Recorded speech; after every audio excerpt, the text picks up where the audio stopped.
ঘরে পিঁপড়া আসা কিসের আলামত? আমাদের অনেকের ঘরে পিঁপড়া আসে, আবার পিঁপড়া চলেও যায়, কিন্তু যখন পিঁপড়া আসে তখন আমরা একেবারে অসহ্য হয়ে যাই এবং অনেকভাবে পিঁপড়াকে আমরা দুনিয়া থেকে বিদায় করে দেই। অনেকে গরম পানি ঢেলে দিয়ে পিঁপড়াকে মেরে ফেলে, অনেকে বিভিন্ন মেডিসিন দিয়ে পিঁপড়াকে মেরে ফেলে। এই ঘরের ভিতরে পিঁপড়া আসা কিসের আলামত? পিঁপড়া যদিও ছোট্ট একটা প্রাণী, কিন্তু আল্লাহ তাআলা কিন্তু এই পিঁপড়ার ব্যাপারে একটা সূরা নাজিল করেছে, সূরাতুন নামল। নামল শব্দের অর্থ হচ্ছে পিপিলিকা। সুবহানাল্লাহ বিহামদি। আল্লাহ তাআলা পিপিলিকার নামে একটা সূরা নাজিল করে দিয়েছেন।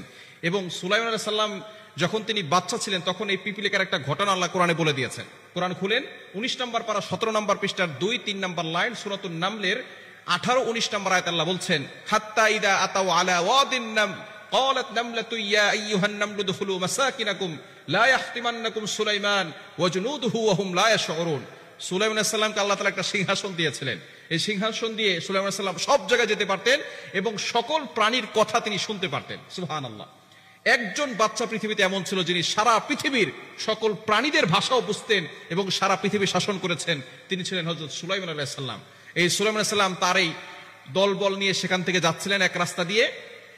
তখন যে পিপিলিকার নেত্রী ছিল তিনি একজন নারী পিপিলিকা ছিল।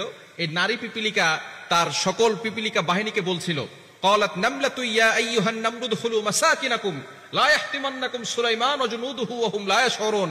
তোমরা তাড়াতাড়ি করে তোমাদের গৃহে চলে যাও। সুলাইমান আলাইহিস সালাম তার দলবল নিয়ে আসতেছে। সুলাইমান আলাইহিস সালাম তার দলবল নিয়ে আসতেছে।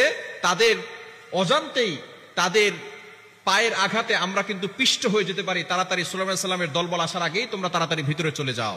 সুলাইমান আলাইহিস সালাম এই কথা শুনলেন, শোনার পরে আল্লাহর শুকরিয়া আদায় করলেন আর বললেন, আল্লাহ, একজন পিপি